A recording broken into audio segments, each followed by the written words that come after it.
2021년도 12월 딱 이맘때쯤부터 각오를 했던 것 같아요. 2022년도가 박영사 70주년이고 갤러리 박영 15주년이라는 그런 뜻깊은 한 해가 이제 내년에 시작된다라는 생각을 하고 2021년도 12월을 보낸 이유가 그 70년이라는 역사가 엄청난 긴 역사잖아요. 그래서 그 역사에 대해서 좀 나 스스로도 맨날 전시에 쫓겨다니는 그런 게 아니라 그 가업을 하는 목적에 대해서 어떤 계기로 할아버지께서 52년도에 박영사를 창립을 하셨고, 그리고 또 일을 하다 보니까 그냥 책만 좋아하시고 뭐 그런 경제에서 법서 이런 거를 좋아하신 게 아니라 미술 문화에 대한 관심이 굉장히 많으셨다는 그거를 이제 알게 되는 과정이 있었습니다. 15년간 이제 갤러리 박영을 운영을 하면서 그냥 단순한 미술 전시, 저희 안종만 회장님이 추구하는 그런 미술을 사랑하는 그런 작가님들을 돕고자 하는 그런 의도가 아니라 그 뿌리가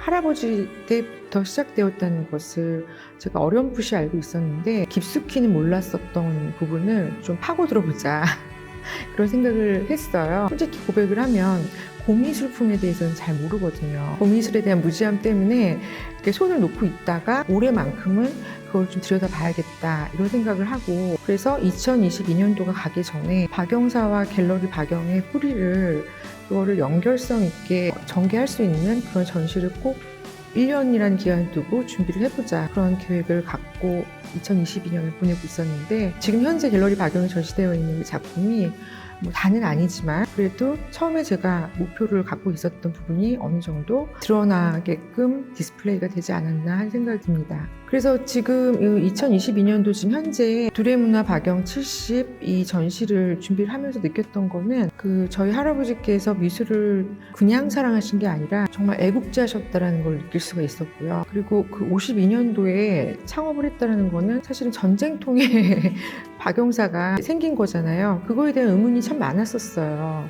그리고 많은 기자분들도 저희 회장님한테 그런 질문들을 하셨을 때 자세하게 얘기를 안 해주셨었는데, 이번 전시를 통해서 이제 집요하게 그 질문을 드리다 보니까 결국 답이 나오게 된 거, 그런 것들이 제가 얻을 수 있었던 가업을 하는 이유 중에 하나. 사업을 하면서 이제 목적성이 있어야 되잖아요. 그냥 뭐 내가 이 집안의 가족이기 때문에 한다 그런 게 아니라, 근데 이제 할아버지께서 애국자셨고 뭐 미술을 사랑하셨고, 그리고 또 배고픈 주변을 돌보시는 거에 굉장히 또 신경을 많이 쓰셨고, 일제강점기 때 그 말에 대한, 언어에 대한 그런 핍박을 많이 받은 그런 경험이 있다 보니까 52년도에 창업을 하실 수밖에 없었던 이유를 알게 돼서 정말 소름 끼치게 제가 존경심도 생기고 그랬습니다. 저희 회장님께 그런 말씀을 하셨대요. 너는 얼마나 행복한 세상에 지금 살고 있는 줄 아냐. 우리나라에 말이 있고 글이 있고 언어가 있는데 그거를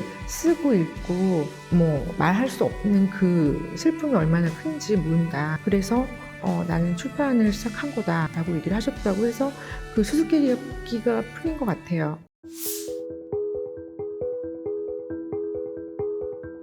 순간들이 많이 있긴 했어요. 근데 그 질문을 딱 던지셨을 때 들었던 가장 큰 보람은 올해가 아니었나 이런 생각이 들어요. 그 이유는 2008년도부터 저희가 2012년도까지 레지던스 프로그램을 여기서 이제 진행을 했던 거, 작가님들의 작업실을 이제 무상으로 지원을 해주고 작가 인큐베이팅 프로그램을 만들고 그런 지원을 했던 것들이 이제 제가 시작했던 이 미술 사업의 첫 단추였는데, 그때 함께 있었던 작가님 중에 이주형 작가님이라고 계시는데요. 그 작가님의 개인전을 올해 저희가 3월 달에 진행을 했어요. 근데 지금 그분은 한남대학교 교수로 재직 중에 계신데, 한남대학교면 그 대전 쪽에 위치하고 있고 또 집은 또 세종시에 계시는데도 불구하고 찾아오셔서 저에게 오늘의 이주영이 있기에는 박영에서의 지원이 없었으면 불가능했다라는 얘기를 하셨어요. 그래서 자기는 아무리 뭐 거리가 멀더라도 개인적인 반드시 갤러리 박영을 사고 싶다라고 얘기를 하셨었는데, 이주영 작가님의 작품이 그때 당시에 2009년도에 이제 전시를 했을 때 같이 작업을 하셨던 그 기간에 작품이 굉장히 철학적이고 어려웠어요. 이게 이제 주제가 인간의 불안이라는 것. 그래서 굉장히 좀 어려웠지만 작가님의 그 뭐라 그래야 되나 큰 미래가 보인다 그래야 될까요? 작가가 작업을 하는 태도라든지 작품에 임하는 자세라든지 그런 걸 보면 좀 느낄 수 있는 게 그 레지던스 프로그램을 하면서 이제 그 옆에서 지켜봤던 갤러리스트의 그 개인적인 감정이었던 것 같아요. 그래서 이제 이 작가님은 앞으로 참 성공하시겠다 이런 생각을 했지만 작품이 좀 어려웠거든요. 그리고 일반적으로 사람들이 대중적으로 작품을 예쁘다, 아름답다, 보면 기분 좋다 이런 작품을 이렇게 소장하기를 원하지 뭔가 이게 뭐지? 뭐 이게 막 이렇게 머리카락 같은 이렇게 뒷모습의 눈치 이런 것들에 대해서 약 갸우뚱하고 이제 그런 반응들이었었는데 그래서 제가 올해 이 작가님하고 개인전을 진행하는 거는 흔쾌히 오케이 했지만 내가 마케팅적인 면에서 잘 할 수 있을까? 그걸 잘 해드려야 하는데 이런 좀 걱정이 좀 있었거든요. 근데 최근에 우리나라의 사회적인 현상이 코로나로 인해서 굉장히 불안해. 모든 국민들이 세대별로 다 그런 것들이 있잖아요. 근데 이주영 작가님의 이번에 개인전은 2009년도에 제가 느꼈던 그냥 단순한 불안이 아니라 그 불안을 희망의 메시지로 바꿔서 그걸 재해석하신 그런 아주 희망적인 메시지의 신작들을 저희 갤러리에서 이제 개인전을 하셨는데 그것들이 저도 힐링이 되고 정말 세대별로 MZ세대부터 뭐 정말 많은 사람들이 이 선생님의 작품을 보면서 힐링을 받고 또 판매도 많이 이루어지고 또 미술관에 소장도 되고 그런 일들이 있었어요. 근데 어쨌든 그 작가와 갤러리 간의 또 이제 관계성은 굉장히 중요한데 믿음을 갖고 서로 이렇게 임하다 보니까 이런 좋은 결과가 나오지 않았나 하는 그런 보람? 그러니까 과거에 저희하고 같이 있었던 작가님이 찾아오셔서 개인전을 의뢰를 하셨고 저희는 또 기꺼이 그거를 열심히 또 응하다 보니까 또 많이 사회적으로 이슈가 돼서 또 평택에서도 찾아오시고 지방을 찾아오시고 이렇게 이주영 작가님 작품 보러 또 아트페어에도 출품도 되기 전에 완판이 되고 이런 보람이 있었어요. 그래서 저는 열심히 한 작가가 좋은 결과가 있고 또 그거에 대해서 감사해야 하고 이런 것들을 주고받고 할 때 그런 게 보람이 아닌가 생각하는데 가장 그 큰 분수령이 됐던 게 올해가 아니었나 하는 생각이 들어요. 갤러리 박영을 처음 2008년도에 시작할 때 저는 이제 갤러리에서 일을 하게 될 거라고는 생각을 못하고 어린 시절부터 다른 꿈이 있었던 사람이었고 실질적으로 다른 분야에서 캐리어를 쌓고 있다가 이제 해외에서 5년 살다가 한국에 막 들어왔을 때 저희 회장님이 이제 갤러리 박영을 짓고 계셨고 이걸 좀 도와달라고 하셨을 때 제가 보기에 너무 막막하더라고요. 허허벌판 파주에 출판사가 아닌 갤러리를 근데 미술관에서 해야 될 뭐 레지던스 프로그램이라든지 작가를 지원하는 거 이거를 박영사 사비를 들여가지고 이렇게 지원을 하고 그리고 이제 상업적인 갤러리도 또 같이 운영을 하라고 하셨을 때 내가 물론 뭐 직장 생활도 하고 사회 생활도 했지만 그게 과연 갤러리를 지금 운영을 하는데 너무 이렇게 막막하더라고요. 예, 그래서 그게 처음에 시작에 막막함이 참 어려웠고 두 번째 어려운 거는 5년 정도 이제 레지던스 프로그램을 하다가 이제 회장님께서 어느 날 갑자기 레지던스를 접어라. 스튜디오 박영 운영했던 거를 접어라. 갑자기 그러시는 거예요. 왜 접어야 되냐. 그랬더니 이제 출판사가 일단 운영이 잘 돼야지 했는데 그때가 좀 어려운 시기였나 봐요. 그러니까 일정 공간들을 렌트를 주고 그러면 이제 고정 수익이 생기고 그러면 이제 갤러리는 운영이 좀 될 수 있으니까 레지던스 프로그램으로 인하여 우리가 이제 계속 적자가 나는 부분은 지금 일단 본사가 중심이 돼야 되니까 이건 접어야 된다라고 말씀하셨어요. 회장님 말씀이 맞죠. 근데 저는 또 제 나름대로 서울에 있는 갤러리와 지금 갤러리 박영과의 차이는 레지던스 프로그램, 작가 지원 프로그램이라는 거를 막 떠들고 다니면서 해왔는데 갑자기 그거를 접으라고 하니까 정체성을 잃어버린 것 같은 혼란에 빠진 거예요. 5년이 지나고 나서. 그래서 저는 굉장히 그때 혼란스러웠어요. 5년이라는 시간 동안 잘 이미지를 고착화하고 있었거든요. 근데 회장님 말씀대로 계속 적자는 났었어요. 하지만 이걸 조금 더 버티면 괜찮아질 거야 이렇게 생각하고 있었는데 그때 딱 접으라고 하셨을 때 원망스러웠고 지금 생각해보면 회장님께서 시기적절하게 하셨다는 생각이 들어요. 공간이 이렇게 넓다 보면 저의 부담감은 이 넓은 공간을 문화적인 콘텐츠를 또 채워야 된다는 부담감이 있었거든요. 그러니까 막 계속 아이디어 생각하고 미술 말고 또 뭐도 해야 될 것 같고 뭐도 해야 될 것 같고 막 그랬는데 그게 이제 그 타이밍에 딱 접고 나니까 그 부담감이 줄고 정체성에 대한 좀 상실감은 있었지만 그 부담감은 좀 줄었고 그러면서 고민을 했죠. 이제 앞으로 어떻게 또 사업을 이어가야 할 것인가. 그때가 그 두 가지 가장 힘들었던 것 같아요.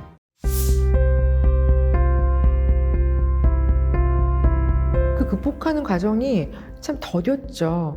좋은 작가를 만나야 되는 거, 그게 참 중요한 문제라는 생각을 했어요. 그리고 이 작가의 작품을 옆에서 지켜보는 거죠. 이 작품이 어떻게 만들어지고 어떤 컨셉을 갖고 있고 그런 것들을 가장 가까이서 지켜본 사람이 저란 말이에요. 그러니까 그거에 대한 걸 부각을 시키고, 어떤 사람들은 이제 이거 사시면 연년 후에 2배 됩니다, 3배 됩니다, 값이 이렇게 컬렉터들한테 얘기하시는 분들도 있지만 그거는 굉장히 보장할 수 없는 얘기잖아요. 그러니까 저는 그냥 그거에 대해서 이 작가의 작품의 가격이 이거지만 이 작가의 그 미래는 정말 보장할 수 있는, 갤러리스트 입장에서 보장할 수 있는 분이다, 그런 식으로 접근을 했고, 저의 진정성 있는 그 설명이 먹히는 컬렉터들은 구매를 하시고, 그냥 이거를 좀 투기용으로 이제 바라보시는 컬렉터들은 이제 흘러가시는 거고. 근데 오히려 저는 그게 걸러지는 거라고 생각했어요. 좋은 갤러리가 좋은 작가도 있어야 되지만 또 좋은 컬렉터도 있어야 되는 거거든요. 그 좋은 컬렉터들을 만난다는 거,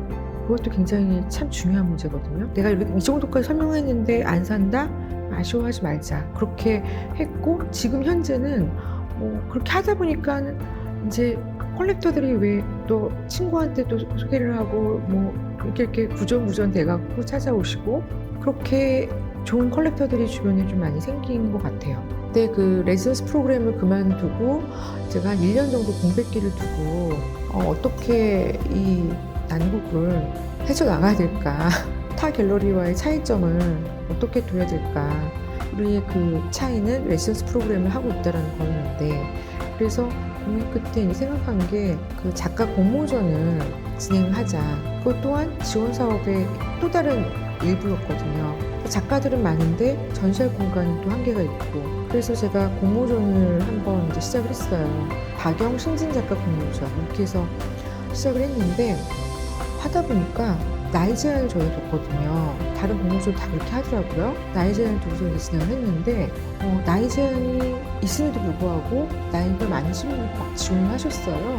근데 작품은 좋아요. 그래서 이제 만나봤죠. 인터뷰를 해봤더니 안 될 줄 알고 그냥 지원했다. 그리고 그 이유는 박영에서 전시하고 싶었다. 그러니까 안 회장님의 그 선한 그 영향력으로 시작된 갤러리 박영에서 전시를 한다면 나야 영광이니까, 이렇게 말씀하시는 나이가 있으신 작가님도 계셨었고, 여자 작가님 중에서는 너무나 작업을 하고 싶었는데 결혼을 하고 아이를 낳고 결혼생활을 하다 보니까 그 예술에 그 몰두해야 될 시기를 이제 잃어버렸다는 거예요. 아이들 좀 크고 나서 작업하려고 보니까 나이 제한에 걸려서 공모전을 다 할 수가 없었다. 저도 같은 여자로서 그건 불공정하다고 생각을 해서 나이 제한 타파를 시켰죠. 그리고 장르도 타파를 시키고. 그렇게 하다 보니까 정말 그 나이가 좀 있으신 분인데 저희 공모전에 당선되신 작가님들이 2배, 3배로 열심히 하세요. 관계성도 좋고 겸손하시고. 그래서 그 공모전을 저희가 올해로 이제 8년째 하고 있는 그 박영 작가 공모전 더 시프트, 그거로서 그 레센스를 못했던 그 아쉬움을 작가 공모전을 통해서 작가 지원 사업을 계속 이어갈 수 있는 그런 게 된 거죠.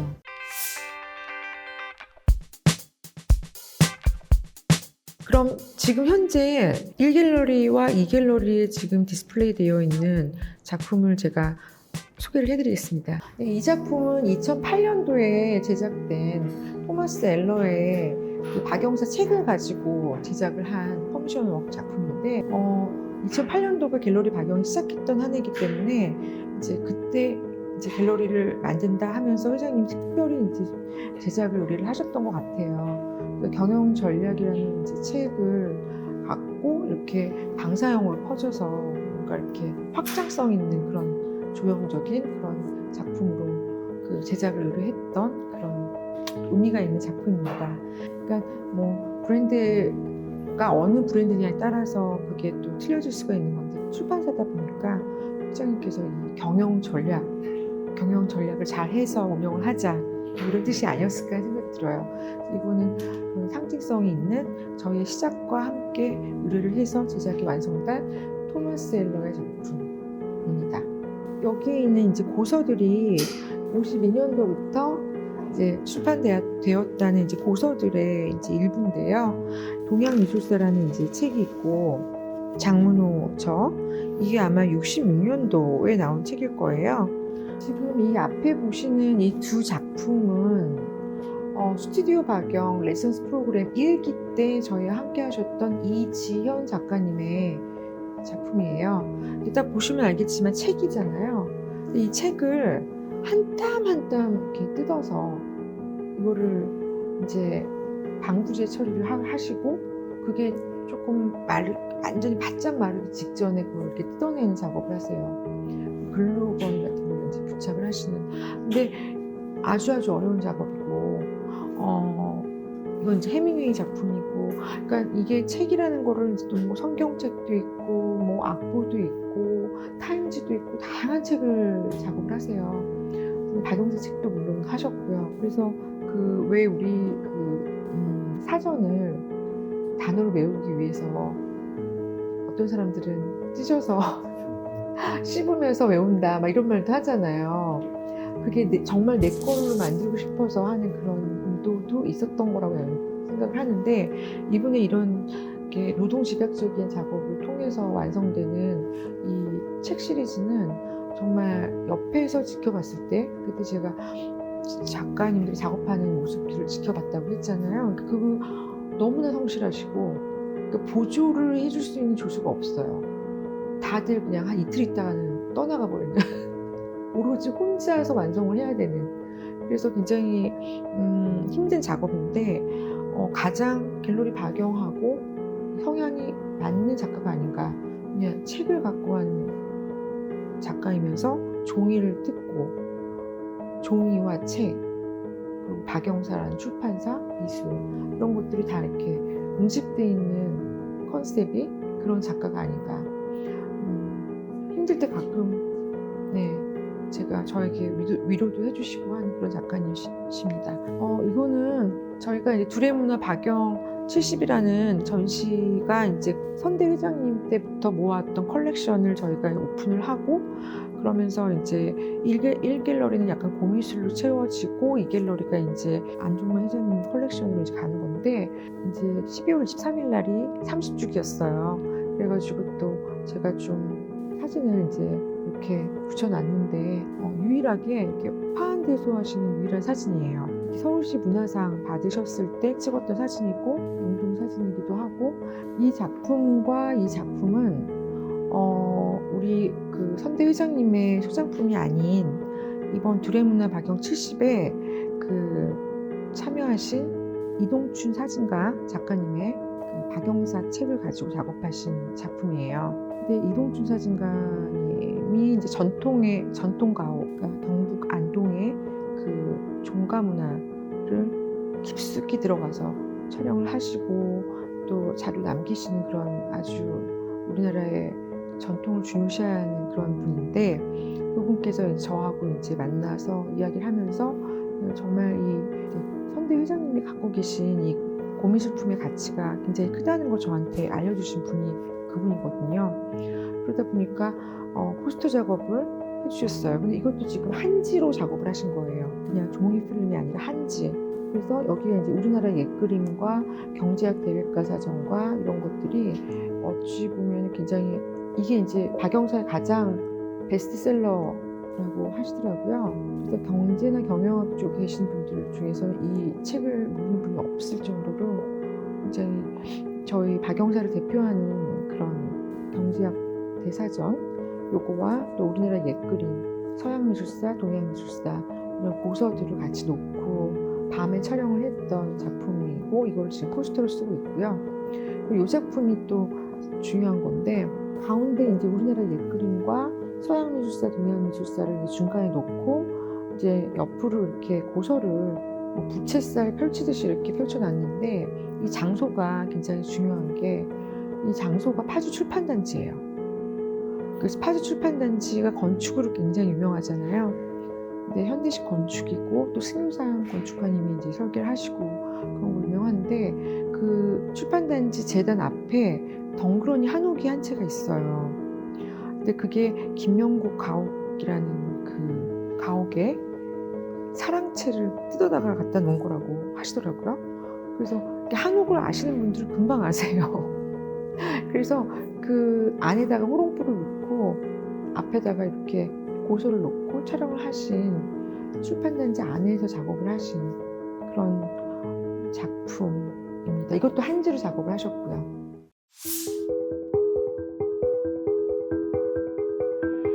갤러리 박영이 추구하는 미래는 타 갤러리와 갤러리 박영의 차이가 일단은 복합문화 공간이라는 거. 저희가 공간이 복합문화 공간이고 파주 출판단지에 위치해 있다는 그 큰 차이가 있습니다. 그래서 저희가 추구하는 이제 미래는 미술을 바탕으로 한 다양한 그 책과 음악과 영화와 공연과 또 인테리어와 가구와 이런 융복합적인 그런 전시 그런 것들을 이제 앞으로는 전개를 해보려고 생각하고 있고 회장님께서 늘 하시는 말씀이 문화는 함께 가야지 된다 그런 말씀 많이 하세요.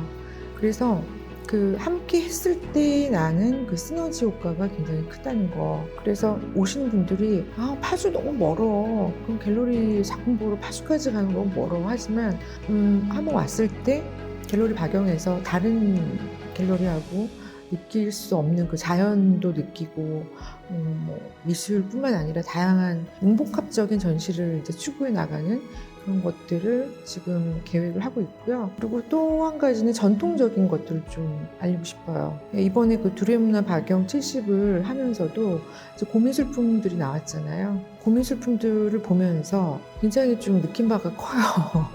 회장님이 말씀하시기 요즘에는 이제 고민술품을 집에다 안 걸려고 한다. 막 그렇게 이렇게 판매적으로 봤을 때는 그런 말씀을 하시지만 그걸 꼭 판매로 생각하는 게 아니라 그거를 가치로 생각하고 싶어요. 그리고 해외에서 봤을 때 이 고민술품을 바라보는 시각은 한국 사람들하고 다르다는 거죠. 15년간 제가 느꼈던 게 그 한국 사람들, 서울에서 이제 미술을 보러 오는 사람들이 느끼는 그 전시를 보는 거와 또 해외에 오신 분들이 건축과 책과 이런 한국의 책의 마을 보러 출판단지를 들렸다가 갤러리 박영에 와서 저희가 그때 당시 하고 있었던 컨셉과 이런 시작과 이런 것들을 전달했을 때의 그런 반응들의 온도차가 굉장히 크더라고요. 그래서 제가 앞으로의 비전은 좀 세계로 알리고 싶다. 네, 갤러리 박영의 가치와 박영사의 가치를.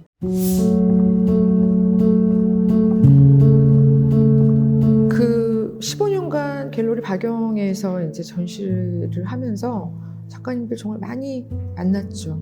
그리고 전시도 많이 하고 연령대도 다양하고 그리고 장르도 다 다양하고 그래서 많이 만났는데 가장 중요한 거는 이건 미술뿐만 아니라 모든 사업의 기초가 되는 단어인 것 같아요. 관계와 신뢰가 바탕이 되는 거. 그게 정말 중요한 것 같아요. 그러니까 특히나 이제 그 갤러리에서 전시를 준비하는 저희 같은 사람들은 항상 오픈을 하고 나서 두근거림이라는 게 있어요. 잘 팔 수 있을까? 잘 팔아야 되는데 이 작가님 다 홍보해드려야 되는데 좋은 분인데 이런 마음가짐으로 애정이 없으면 전시를 할 수가 없어요. 그렇죠? 그러니까 애정을 다해서 해요. 하는데 그 기간 안에 전시 기간 안에 작품이 판매가 안 될 수도 있어요. 그러면 좀 허탈하죠.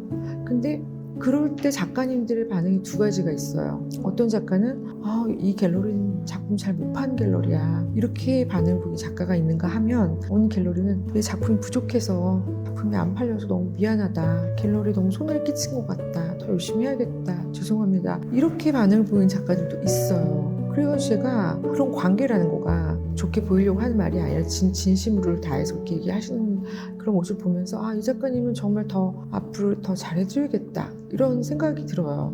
근데 정말 그런 마음을 갖고 있다가 몇 년 후에 또 대박이 나는 경우도 있고 그런 여러 가지 케이스 바이 케이스를 봤어요. 그래가지고 그런 관계와 신뢰가 참 중요하고 그 신뢰가 있어야 전시가 계속 지속이 될 수가 있고 관계가 계속 지속이 될 수 있다는 거. 그래서 그렇게 바로 한 치 앞만 보고 그렇게 뭐 갤러리와의 관계를 생각하지 말고 좀 멀리 보고, 다른 갤러리도 물론 그렇게 하겠지만 저는 일단 이 저희 공간에 걸려있는 작품의 작가에 대해서는 애정을 갖고 대하고 소개하고 홍보하고 그렇게 하는데, 그 과정 속에서 노력들이, 저희 스태프들과 모든 노력들이 굉장히 그게 에너지가 또 필요한 부분이거든요. 미술의 가치를 판다는 거가 참 힘든 일이에요.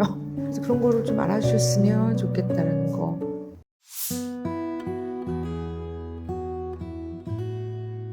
이 예술 문화 쪽에서 이제 일을 하는 직원들이 아까 작가를 두 부류로 제가 나눈 것처럼 직원들도 마찬가지인 것 같아요.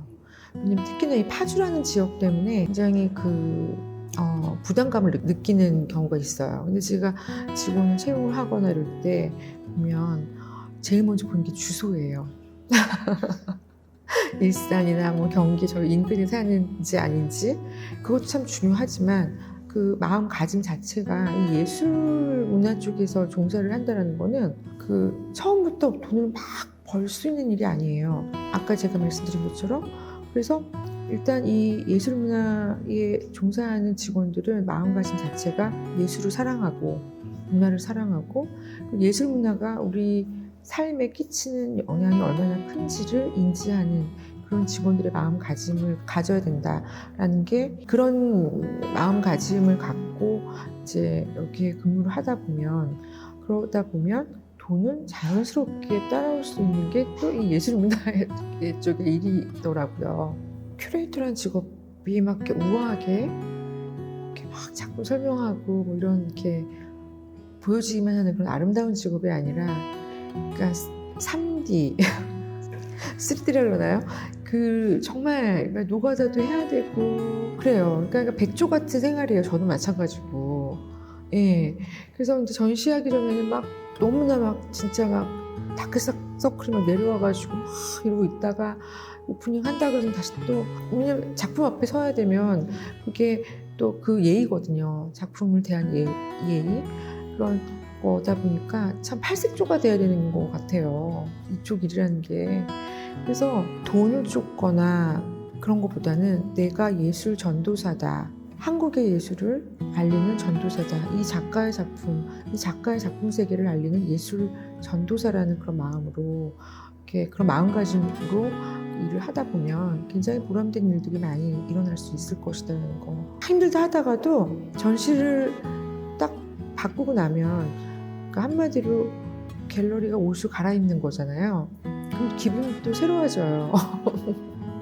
그렇더라고요. 그래서 그런 것들이 약간 마약 같으면서, 또 이 직업 계속 똑같은 일을 하는 게 아니라 새로운 사람을 또 만나고 새로운 작품 세계를 또 이해해야 되고, 그런 또 기술이 또 발달되면서 또 IT 쪽하고의 그런 접목된 미술 산업이 또 발전되고, 이런 것들을 쫓아가다 보면은 또 재밌다 생각하면 재밌어요. 그런 거에 굉장히 좀 즐길 줄 아는 직원들이 되었으면 하는 게 저희 바람이에요.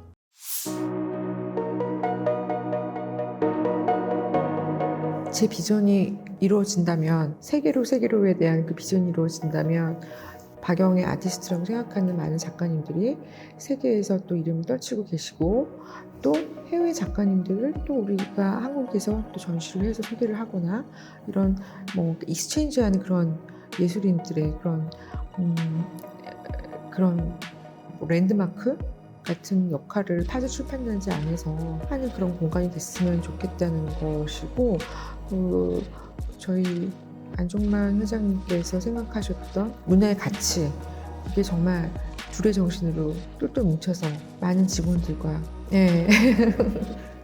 좀 더 활성화되고, 또 많은 작가님들이 또 박영의 그 전시하고 싶어 하시는 분들이 연령을 불구하고 또 많이 또 생겨났으면 좋겠고, 지금 저희가 하는 그런 공모전의 그 작가님들이 곧 그때 가면 또 원로나 뭐 중견 이상 작가님이 되게 계실 텐데, 그때 또 우리가 추억을 또 나누면서 그런 이야기를 나눌 수 있는 50주년이 되지 않을까, 그런 생각을 합니다.